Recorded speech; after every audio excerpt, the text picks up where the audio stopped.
Gente, bom dia para todos aí e todas. Falar depois do Gilberto de Menstein é até uma covardia, né? Que a gente, uma pessoa que tem a capacidade. Eu vou tentar um pouquinho contar a minha história aqui em Tiradentes, que um pouquinho que mistura com a cidade. Eu sou de Belo Horizonte e a gente já ouvia falar um pouquinho de Tiradentes lá em Belo Horizonte, mas é incrível que há 30 anos atrás, as cidades que eram conhecidas aqui em Minas eram Ouro Preto, Diamantina e São João del Rei. O pessoal sempre falava que Tiradentes era uma cidade que ficava do lado de São João del Rei. Não tinha essa projeção que nós temos hoje. E eu estava morando no Rio há 25 anos atrás, resolvi sair do Rio de Janeiro, com 2 meus filhos pequenos, já tentando fugir desse lugar que se falava do Rio de Janeiro, da violência que tem o Rio, para a gente ir para o interior, que acho que é um sonho de todo brasileiro, ir para o interior e construir uma pousada, né? E eu pensava de colocar uma redinha, e ficar deitado, e ficar curtindo. E no início até eu fiz isso, construí minha pousada, fiquei deitado, jogava futebol, era muito gostoso há 25 anos atrás. Mas quando eu saí do Rio de Janeiro foi muito incrível, porque eu trabalhava no escritório até da irmã do Ike Batista, que era um escritório de computação gráfica, o primeiro escritório do Brasil que fazia projeto de arquitetura com computação gráfica. Então eu tinha grandes amigos ali dentro, e eu falei que eu estava largando aquilo para vir para Tiradentes, e todo mundo falou: mas que louco, você vai para o meio do mato, você vai para onde você vai? Ninguém sabia o que era Tiradentes. É incrível isso. E quando eu cheguei aqui, eu já conhecia a cidade de fazer alguns passeios quando eu estava em Belo Horizonte. E quando a gente mudou para cá, a cidade ainda estava, de certa forma, um pouco em decadência. A cidade estava linda, bonita, como ela é até hoje. Tinha pequenos hotéis, pequenos restaurantes. E o meu sonho foi chegar e conhecer o Solar da Ponte. Eu queria, para mim, aquilo já era um mito, o Solar da Ponte aqui na cidade. E eu fui tentar entrar, eles não deixaram eu entrar no Solar da Ponte. Me proibiram, falaram que não podia fazer visita, eu queria só visitar. Incrível isso, né? E depois fiquei amigo do John e da Ana Maria Passos, assim, de uma maneira, umas pessoas mais amigas minhas aqui da cidade. Nós já tivemos alguns casos também, Ana Maria, depois vou contar um pouquinho as coisas como que são engraçadas. Então, quando eu cheguei aqui, a minha intenção realmente era ficar numa cidade tranquila, curtir a cidade, que é um paraíso realmente essa cidade. E, um certo momento, teve uma eleição, e o prefeito ligado ao PSDB, chamava Elvio, ganhou a eleição e começou a procurar algum secretário de Cultura e Turismo para assumir, e ninguém queria assumir a secretaria. E eu fui a última opção, vieram atrás de mim, porque eu mexia com o evento, eu fui empresário do Fagner, então o pessoal sabia disso, me chamou para poder ser o secretário. E quando eu entrei na prefeitura, o que eu pensei, o que a gente pode fazer? Eu não tinha experiência ainda, eu fazia eventos, mas não tinha experiência ainda como secretário. Então, o meu primeiro pensamento foi fazer o seguinte: vamos trabalhar em cima do turismo cultural, né, a valorização dessa cidade como patrimônio. E a primeira ação nossa, na verdade, foi chamar o Grupo Galpão, que ele sempre, o Grupo Galpão já era conhecido no Brasil inteiro, e eles faziam sempre o lançamento de uma peça em Ouro Preto. E eu conheci o Chico Pelúcio, através do pessoal da Três Portas, lá do Nado. Eu peguei e falei: ô Chico, você não quer fazer a inauguração da peça? Acho que chamava o Burguês. Como é que chamava a peça, gente? O Pequeno Burguês. E eu peguei e falei: você não quer fazer o lançamento aqui em Tiradentes? E ele pegou e falou: vamos pensar. Ele fazia sempre Ouro Preto. E resolvemos fazer aqui em Tiradentes, montamos um pequeno palco em frente à Igreja das Mercês. E estava tudo engraçado, tudo como acontece aqui, e por acaso dá tudo certo quando a gente faz com o coração. E esse dia, o Galpão normalmente traz jornalistas do Brasil inteiro para essas inaugurações. Inauguração não, né? Como chama isso? A estreia, né, da peça. E aquele dia estava chuvoso, a cidade parecia que não ia aparecer ninguém, e de repente, no final da tarde, o tempo melhorou. Ele fez a peça, foi um sucesso. A peça, vieram várias pessoas, vários jornalistas.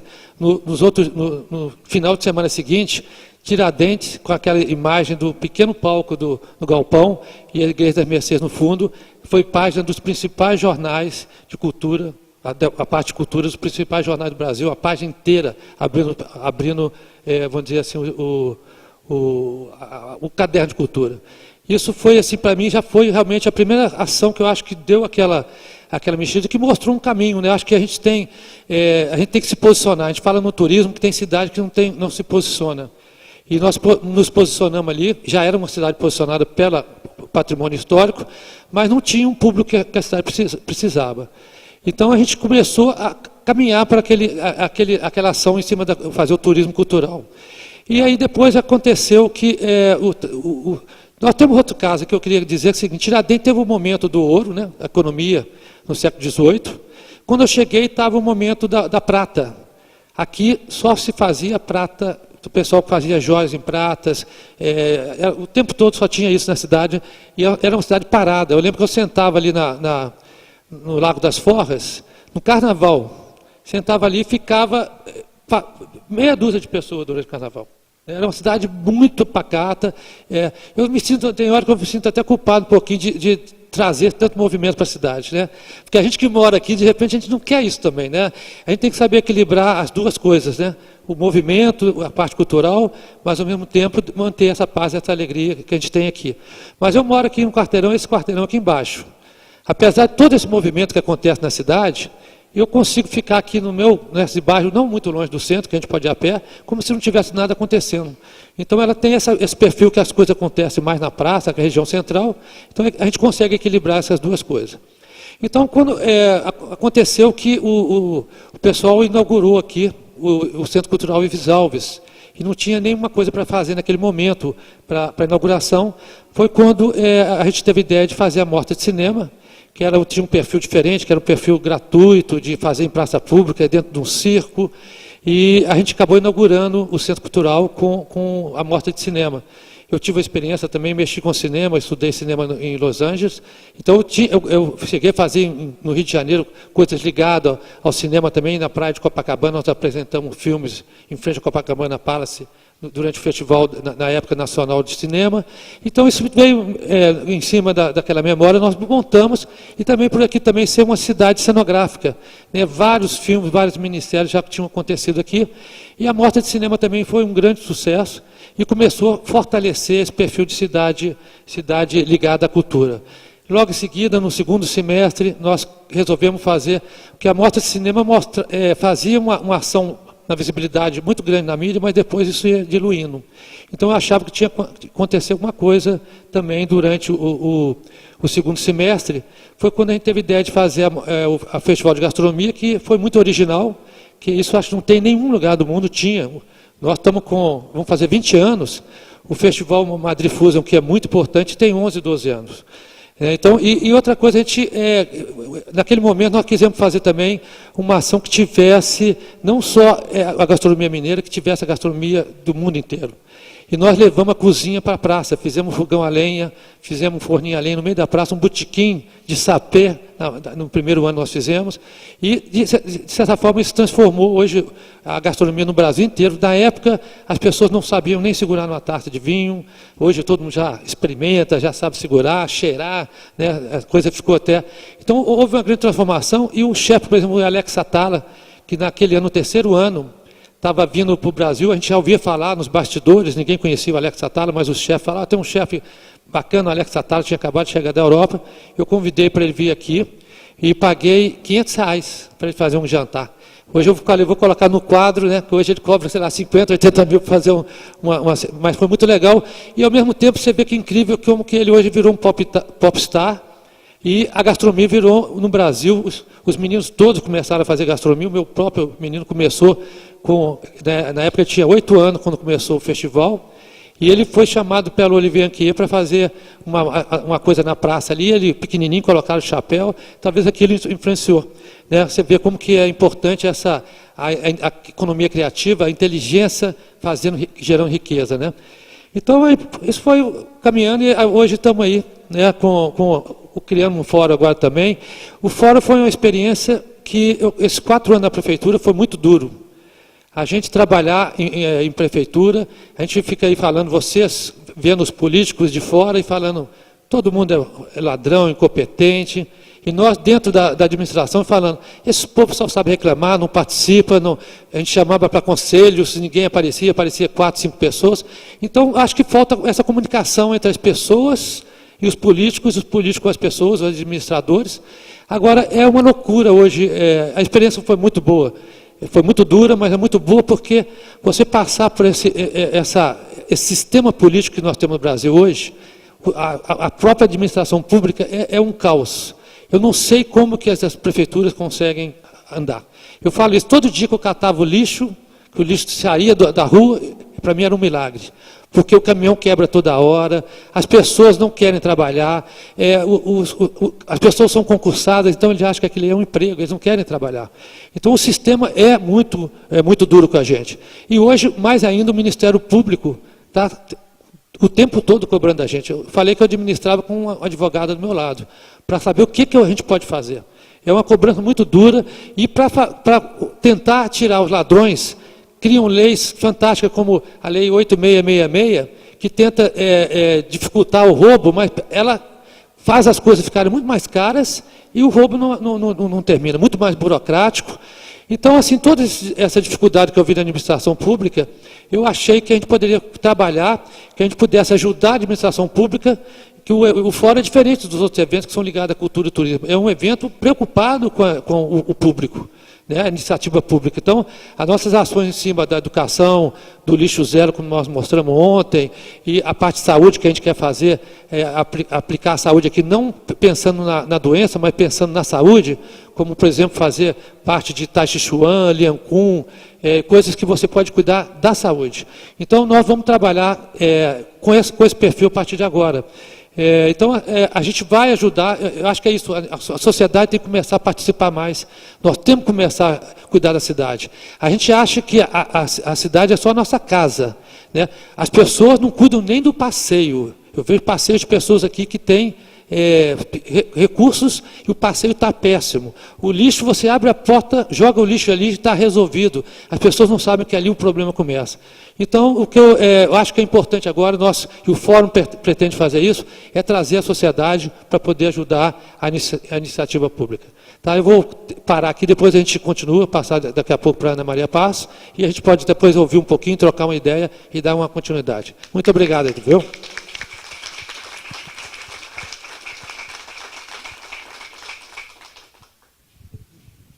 Também apresentar a Ana Maria Parsons aqui em Tiradentes é um pouco irônico. A mesma experiência que o Gilberto de Menstein teve com o solar, eu tive há 20 anos atrás, não conhecia Tiradentes, caí no solar da ponte e, a partir daí, eu tenho casa aqui em Tiradentes esses anos todos e um carinho muito especial pela Ana e pelo John, o nosso querido amigo, marido dela, que faleceu ano passado. Eu vou ler alguma coisa do currículo da Ana que muita gente não conhece. A Ana cursou filosofia e jornalismo. Foi diretora do Instituto de Artes e Cultura da Universidade Federal de Ouro Preto, realizando os cursos de pós-graduação Lato Sensu sobre o Barroco Mineiro. Por inspiração do embaixador Sérgio Rouanet, iniciou seminários para a criação e fundação do Centro de Estudos do Século XVIII. Com seu marido, João Passos, fixou residência em Tiradentes, acreditando que a interiorização da cultura, aliada ao turismo, é um forte agente de transformações socioeconômicas. Assim nasceu o Solar da Ponte, hotel de charme conhecido internacionalmente e que estabeleceu um padrão de excelência no desenvolvimento do turismo de qualidade, a maior fonte de riqueza de Tiradentes. A gente pode dizer que Tiradentes era uma antes da vinda da Ana e do John e se tornou outra cidade depois.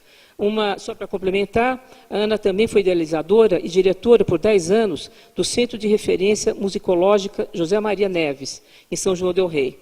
Hoje, esse centro é um grande centro de pesquisa da música da região, que é uma região riquíssima em música barroca, que até hoje as partituras estão sendo descobertas e esse centro faz um trabalho extraordinário nesse sentido. Hoje ele é parte integrante da Universidade Federal de São João del Rei.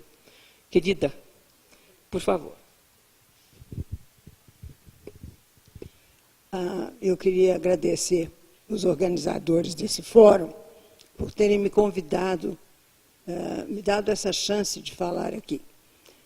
Aceitei esse convite com uma grande apreensão, porque as demais pessoas que aqui estão, muitas das quais eu sou ligada por laços de profundo afeto e antigo afeto, são pessoas que realizaram façanhas intelectuais, são verdadeiras façanhas, com um currículo muito extenso e muito brilhante. E eu não gostaria de deixar passar a ideia de um protagonismo local já muito antigo para essa audiência de jovens que eu vejo aqui. John, meu marido, e eu chegamos aqui 4 anos depois do asfaltamento da estrada que liga Tiradentes à sua entrada naquele trevo lá em cima, em 1967, durante o governo de Israel Pinheiro. O velho Israel Pinheiro tinha uma ideia de que aqui existia um potencial turístico, e a ele se deve esse asfalto, que é realmente um marco inicial para a chegada das pessoas. John e eu chegamos aqui em 1972, quase 3. Então, já são muito mais de 40 anos de presença nessa cidade. Vindos da Inglaterra, onde já vivéramos várias experiências de reconstruir, de apoiar trabalhos comunitários para a preservação, quer de patrimônio pedra e cal, quer de patrimônio natural. Muito mais do que eu, o John era envolvido pela ideia da preservação dos bens naturais, da natureza e também do patrimônio cultural. E tinha ele muito mais do que eu, porque o brasileiro, principalmente o mineiro, é muito individualista.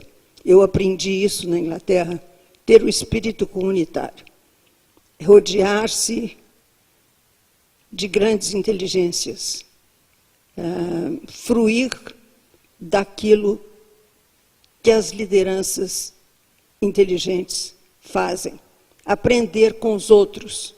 O mineiro é, por si mesmo, um ser ensimesmado, e que considera que a vida é muito perigosa, viver é perigoso, como dizia Guimarães Rosa. Eu continuo achando que viver é perigoso, apesar dos meus 80 e tantos anos. Mas, ao chegarmos aqui, e que não importa agora contar as circunstâncias que nos trouxeram, só vale dizer que foi uma circunstância fortuita, foi um acaso. O que no Renascimento um filósofo chamaria a fortuna, e que eu prefiro usar odiernamente a palavra fortuito. Foi um evento fortuito, uma circunstância que nos trouxe aqui. E quando chegamos aqui, o John se encantou pela Serra de São José e morreu encantado com a Serra de São José. Isso era o grande repouso dos olhos, da alma do John e também do interesse dele, muito pragmático, à inglesa, da preservação dessa riqueza natural. Nessa chegada fortuita aqui, o que nos apresentou como possibilidade de dormirmos era uma casa de família que ocasionalmente alugava um quarto, e condições precárias. Nós que tínhamos vivido uma experiência na Europa com turismo, apesar de não sermos nenhum dos dois especialistas em turismo, mas que sempre moramos no campo, e que, em frente a um canal, que durante a Revolução Industrial era o meio natural de escoamento da produção de aço e de carvão e óleo e víveres naquela época, nós tínhamos vivido a experiência de transformação com um grupo muito grande desses canais em canais para prazer.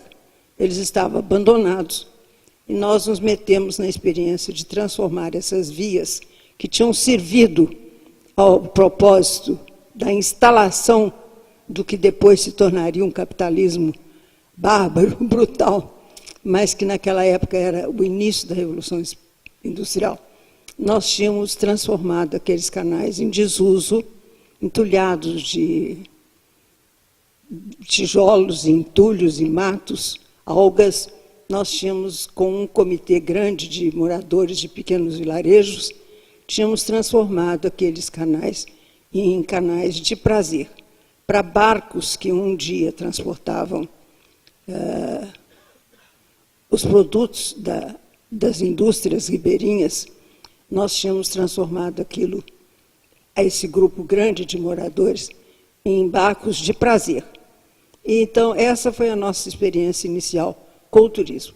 Experiência que depois esticou a perna para os canais franceses, abertos durante o tempo de Napoleão. Então, era assim a experiência que nós tínhamos com ócio, com dar a oportunidade às pessoas de estarem a sós consigo mesmo, lentamente, em cursos d'água, e aproveitando da natureza em torno, ter tempo para reflexão, porque esses barcos são muito lentos, permitem até que as pessoas se sentem para aquarelar, pintar, desenhar e ler, escutar música.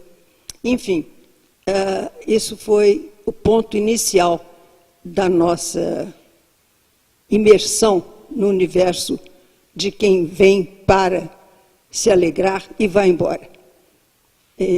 Então, a ideia do Solar da Ponte surge assim.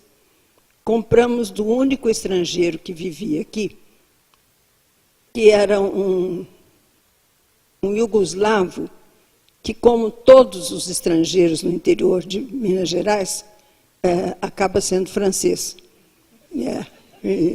Naquela época, hoje não sei, mas naquela época todo estrangeiro que fazia alguma coisa era francês. E esse era um iugoslavo. E um tipo muito misterioso, mas que começou a construir os alicerces do Solar da Ponte. E começou a fazer uma obra tão ciclópica que o patrimônio embargou a obra.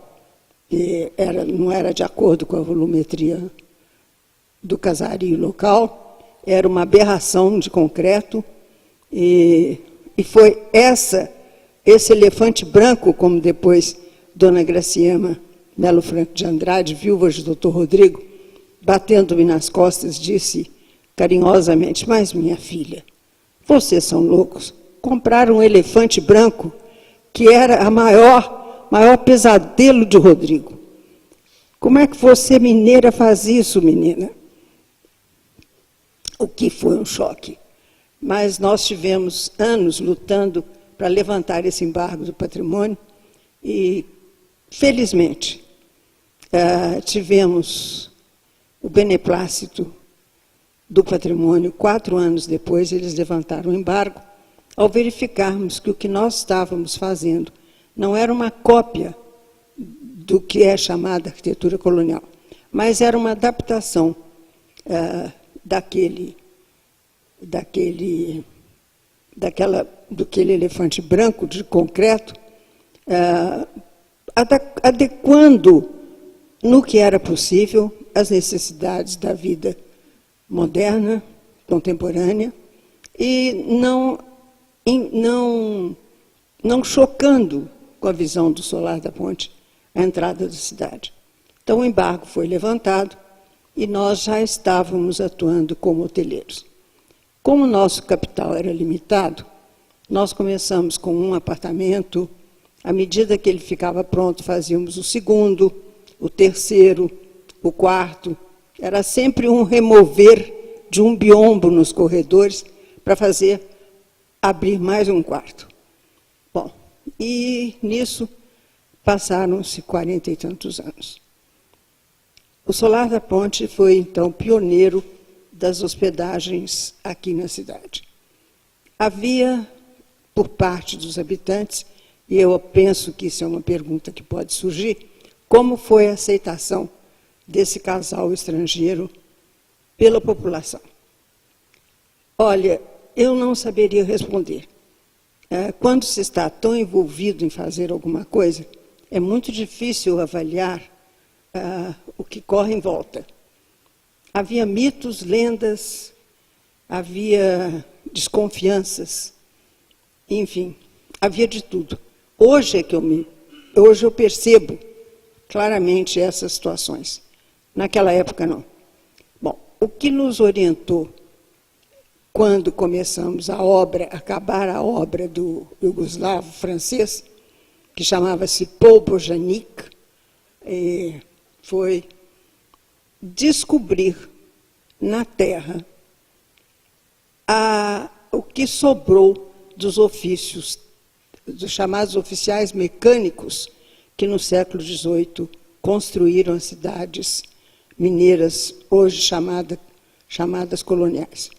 Aos poucos, nós fizemos uma forja no jardim, no fundo do terreno, fizemos todas as ferragens do solar da ponte, tudo que se toca em ferro no solar da ponte para abrir portas, foi feito no fundo, na forja. Eu aprendi como é que se faziam ferragens.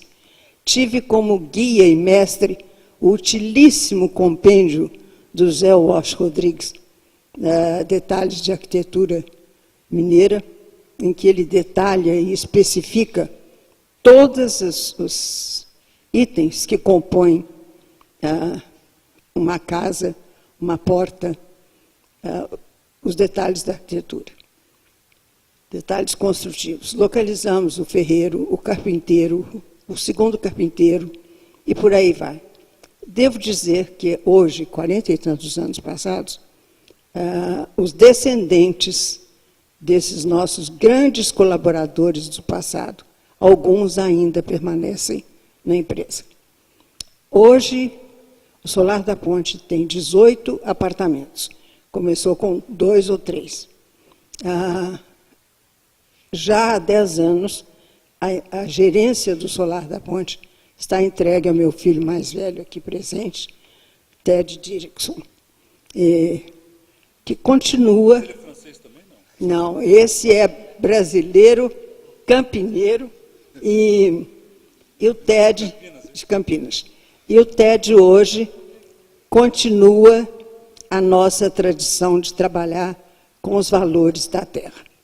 Nós descobrimos que aqui se faziam objetos, manufaturavam-se objetos jamais pensados, ainda possíveis de serem executados.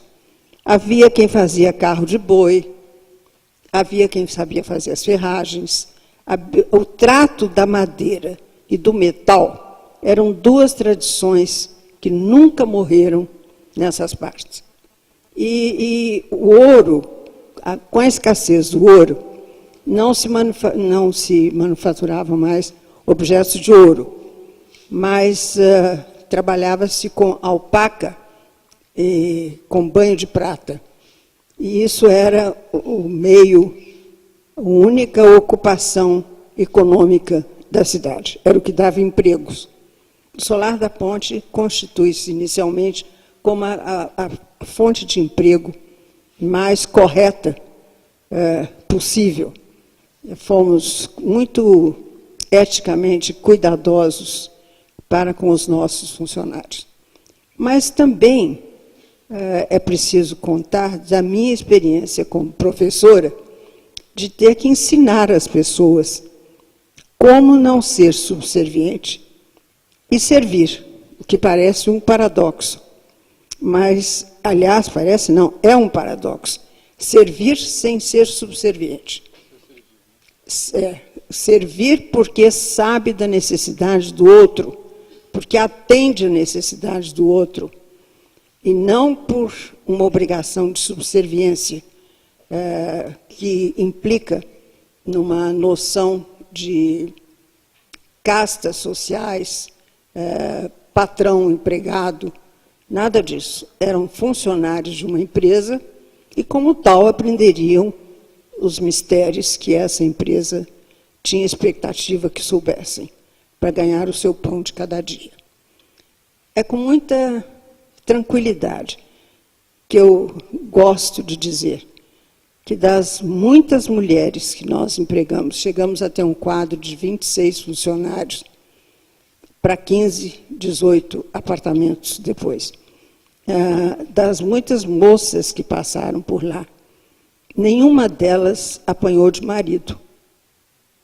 Nenhuma delas. Todas têm contas bancárias. Muitas educaram os filhos que formaram-se em universidades, justamente com os maridos. Então, eu acho que houve uma educação também de gênero aí.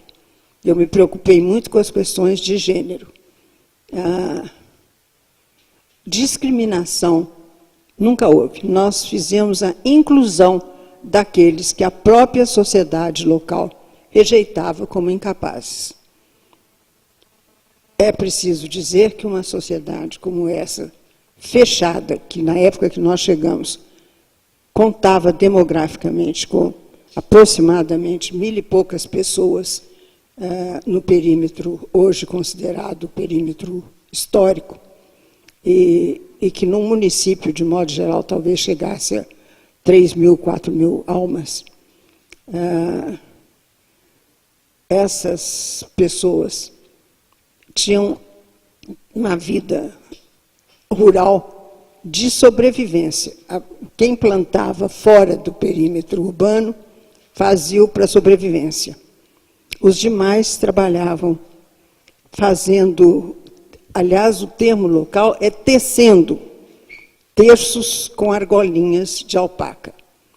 E nós constituímos, então, uma fonte de emprego segura, que permitiu um grande avanço econômico-financeiro e de conhecimento na cidade. Eu penso que é tudo que eu posso dizer do Solar da Ponte, para não me alongar muito.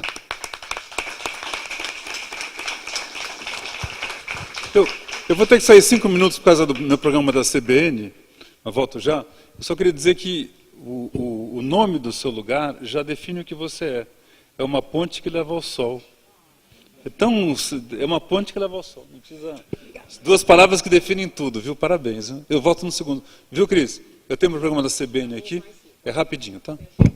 Olha, o Genstein tem o dom de expandir as palavras, à sua moda. E quando ele disse do entusiasmo, eu quase que acrescentei, o entusiasmo é visceral. É preciso lembrar disso.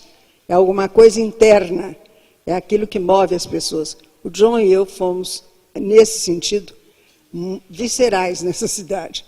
E então, aqui estou eu hoje, sem o meu companheiro, mas acompanhada pelos filhos, pelo meu filho, que aqui está, minha filha, que responsabilizou-se pela coordenação do programa Lixo Zero, já dentro do escopo desse seminário Tiradentes para o Futuro, sempre apoiando as iniciativas do meu amigo Ralph, apoiando a campanha dele, tendo a satisfação de ver as realizações aqui feitas, apoiando os artistas que chegam, enfim, é o papel do Solar da Ponte. Até quando isso acontecerá, fica nas mãos dos meus descendentes. Obrigada. Alguém quer fazer uma pergunta? Ou nós ficamos por aqui? Edu, você quer... Eu só... Tá, eu vou... Oi.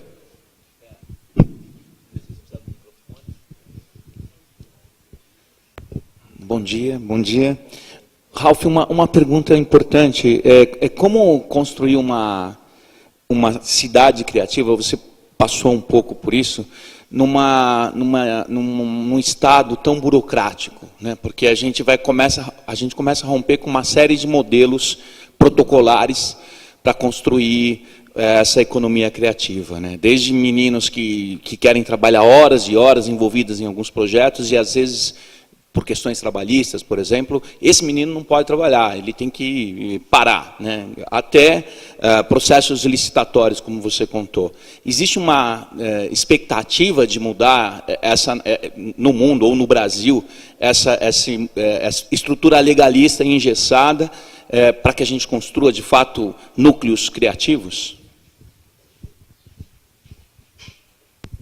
Eu acho que a cidade de Tiradentes, ela já é uma cidade criativa, isso vem desde o século XVIII, né, com esse perfil que ela tem, a beleza dela arquitetônica, né, os pensamentos. Eu falo que aqui tem um terroir intelectual, se a gente pode usar isso comparando com o vinho, que está no ar aqui, a gente capta do ar todos esses pensamentos que acontecem aqui. E a cidade tem os cidadãos da cidade são muito criativos. O artesanato nosso aqui é espetacular, e são pessoas que começaram aqui com o Totti, que era da oficina de agosto, preparou um pessoal ali para trabalhar com ele, ele estimulava que aquelas pessoas pudessem depois ser concorrente deles. E eu lembro que, por exemplo, o caso do Clebinho, que é o menino que vendia, quando eu cheguei aqui, vendia ração, não tinha perspectiva nenhuma. Começou a trabalhar com artesanato, com metal, e ficou rico, com casa, carros, teve matéria saída no New York Times. Então, esse menino não tinha nenhuma perspectiva e a vida dele se transformou.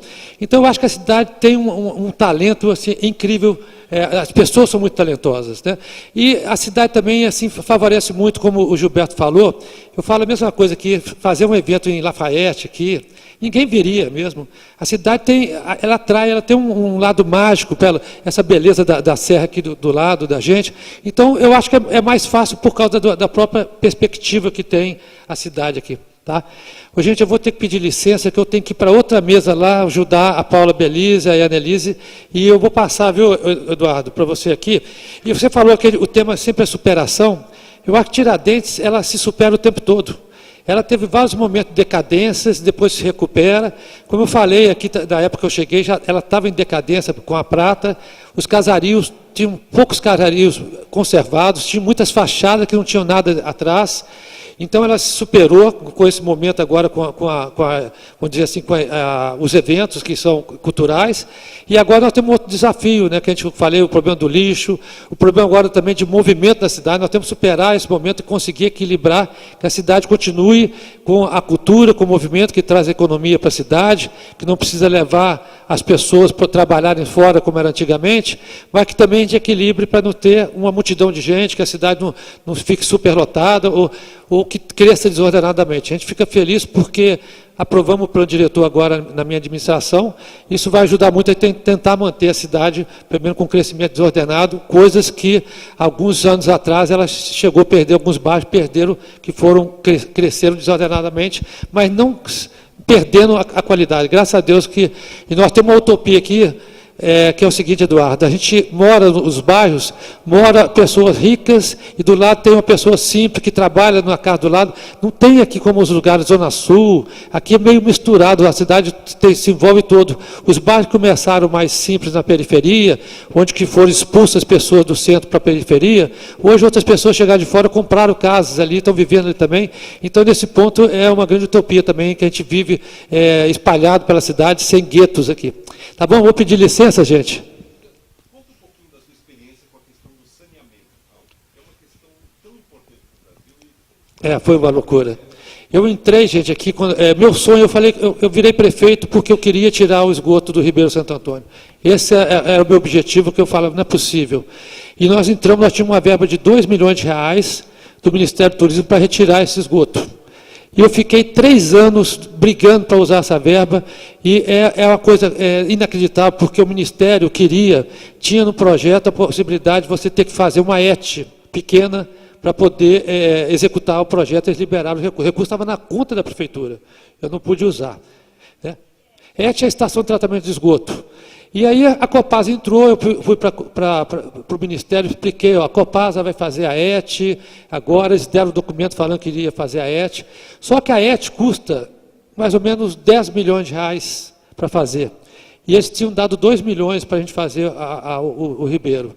Eu mostrei que a ET iria ser feita, então que eles pudessem liberar esse recurso, que a ET ia ser feita pela Copasa, documento assinado, terreno comprado. E falaram, tudo bem, então é o seguinte, você começa a obra do Ribeiro e vocês começam a ET, vocês têm que fazer os dois juntos. Como é que eu vou fazer uma obra que dura 4, 5 meses e a outra que dura 1 ano? Então, é isso que você falou, é inacreditável. Eu tive que devolver o recurso para o Ministério e, por sorte, eu negociei com a Copasa e eles fizeram a obra de retirada do esgoto do Ribeiro, que era realmente uma grande vergonha que nós tínhamos aqui. Eu tive aqui há 18 anos atrás com o Sebastião Salgado, ele esteve aqui, e ele falou comigo, ó, eu não volto nunca mais nessa cidade enquanto tiver esse Ribeiro desse jeito. Eu tentei chamá-lo agora, né, para ele vir, mas ele estava ocupado, mas eu gostaria que ele viesse aqui e eu senti que a missão nossa foi cumprida. Então, para mim, tudo que aconteceu, acho que a gente fez muitas coisas importantes, mas essa parte do Ribeiro é muito importante. E o Brasil não dá valor para essa parte de esgoto, que é fundamental, e lixo. E é incrível que isso é o maior problema que nós temos aqui. E eu, quando falei ontem, que se a gente quer mostrar para o mundo que nós somos um país diferente, é trabalhar em cima do meio ambiente. Eu acho que esse é o caminho que nós podemos ser exemplo para o mundo inteiro.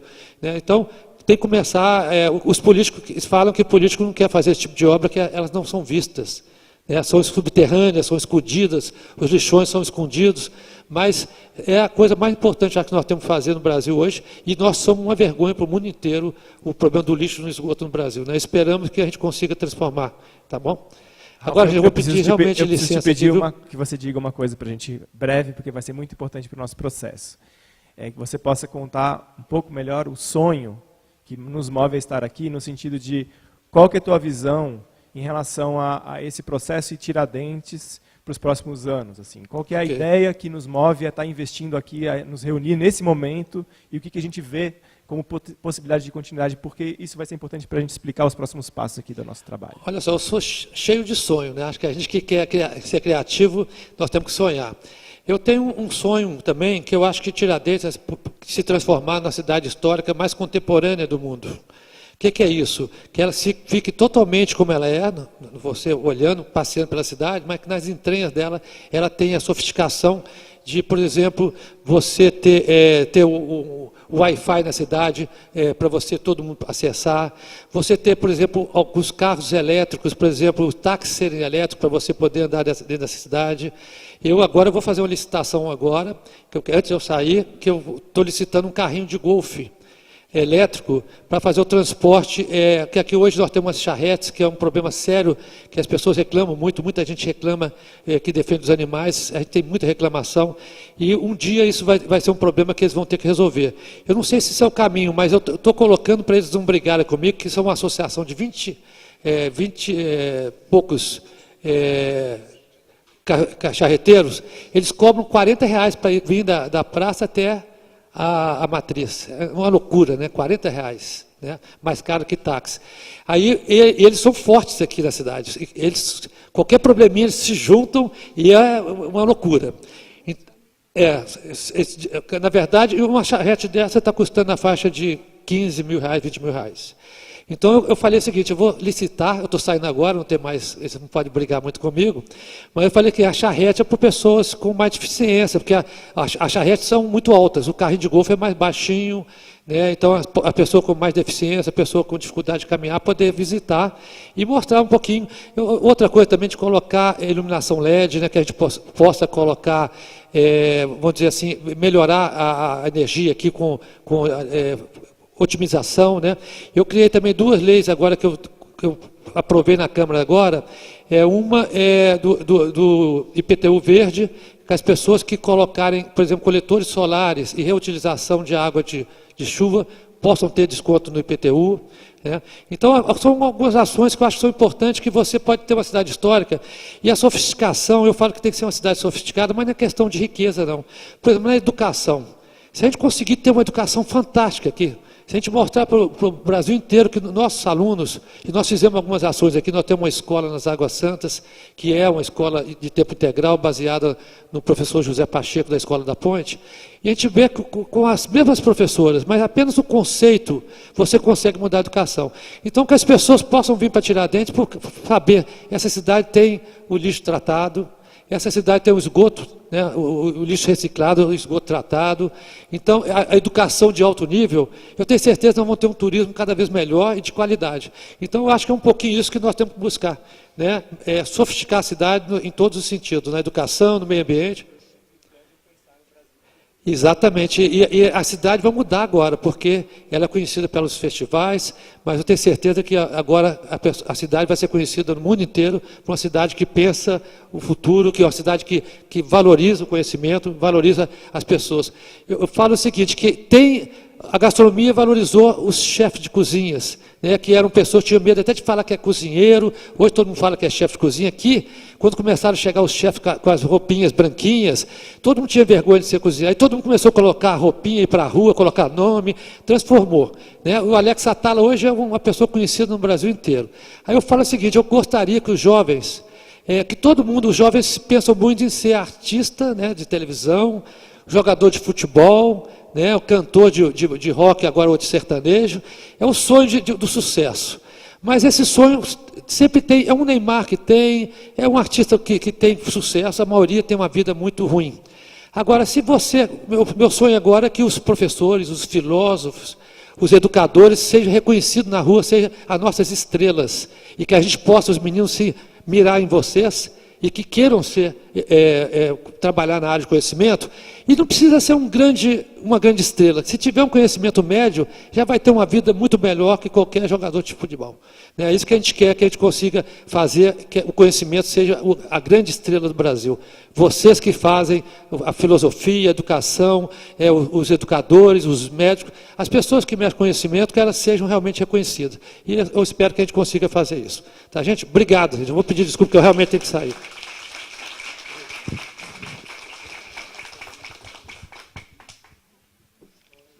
Perguntar se a Ana gostaria de dizer algo para encerrar essa mesa, antes da gente partir para a próxima. E aí a gente vai fazendo uma construção, aí eu vou explicar um pouco como é que vai ser o processo daqui para frente. Tá ainda nessa mesa? Tá bom. A gente já está um pouco além do nosso tempo, mas vamos lá. É rápido, porque não é uma pergunta, é uma sugestão. Queria dizer a Ana que eu ouvi com grande encanto o relato dessa experiência que eu acompanho há mais de 30 anos. E eu fiquei me perguntando, ouvindo você falar, Ana, se havia um registro dessa história. Se de alguma maneira você escreveu, ou filmou, ou gravou a história do Solar da Ponte. Porque isso me parece uma experiência cultural completa. Não é a história de um hotel. É a história de uma aventura de duas pessoas que tinham a marca da excelência. E eu acho que, sobretudo, o Dimenstein chamou bem a atenção, e eu poderia assinar embaixo, sobre a excelência do Solar da Ponte, nos mínimos detalhes. E eu creio que essa excelência você levou também, por exemplo, quando você diz as mulheres nunca apanharam dos maridos. Isso não é pouco, ouvir isso na experiência de um hotel. Então, a minha sugestão é que, de alguma maneira, você tome algum tempo para registrar isso, porque o grande defeito, um dos grandes defeitos do Brasil é não reconhecer e não buscar a excelência. E eu creio que nós precisamos muitíssimo disso no momento. Muito obrigada, Rosisca.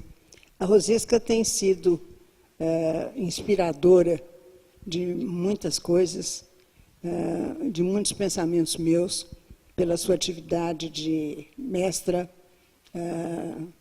filósofa, escritora, enfim, é um modelo a ser seguido. Então, eu acato essa sugestão e tenho uma resposta. Nós estávamos sempre tão envolvidos no que fazíamos que não tivemos tempo para esse registro. E outra coisa é que, um tanto por acanhamento, da minha parte. E do John, por uma reserva muito inglesa, nós evitamos sempre um protagonismo grande, estar expostos aos olhos públicos. Sempre fomos pessoas um pouco na retaguarda, trabalhando com equipes, estimulando equipes. Eu não mencionei aqui, mas o John fundou aqui uma sociedade de amigos de Tiradentes, que foi importantíssima entidade durante muitos anos, com contribuintes que mandavam dinheiro de várias partes do mundo. E com esses recursos, nós cuidamos dos imóveis em processo de decadência de pequeno porte, já que o IFAM, e que eu vejo aqui na minha frente, a Isabel Câmara, que durante anos militou aqui no IFAM, com um grande benefício para a cidade, o IFAM, o Instituto do Patrimônio Histórico e Artístico Nacional, criado em pleno Estado Novo, mas que teve um papel excelente na preservação dos bens patrimoniais. O IFAM cuidava dos monumentos, mas a casa do Zé, do Manel, do Antônio, os pequenos portes estavam caindo. Então, estabeleceu-se um sistema, o John estabeleceu um sistema de ajuda mútua. Se o beiral do Manel está caindo, mas quem sabe consertar é o marceneiro Antônio, o Antônio vai lá com o recurso da SAT, conserta o beiral, e o outro fica com o compromisso de fazer o muro do outro ou ajudar com que ele possa repagar à medida da sua possibilidade financeira. A SAT foi realmente um exemplo. Fomos também, trabalhamos muito para a criação de uma outra entidade com um projeto apoiado pelo SENAC. Houve outras iniciativas inúmeras, por exemplo, o tombamento da serra como área de preservação ambiental, que ocupou o John muitos anos. E é preciso dizer que eu tirava também da minha segunda a sexta na Universidade Federal de Ouro Preto durante alguns anos, depois de já consolidado o Solar da Ponte. Então, não houve tempo, Rosisca, para esse registro pessoal. Você não é a primeira pessoa amiga, afetuosa, que me cobra isso. Tem havido outras cobranças, inclusive de um jornalista que foi frequentador do Solar da Ponte, hoje é morador de fins de semana, que é Celso Nucci, e que está se propondo a fazer a história do Solar da Ponte. E ótima ideia. Meu filho, Ted, também já nos instou a respeito disso, e eu acho que isso sairá, eu espero, ainda na minha vida. Obrigada.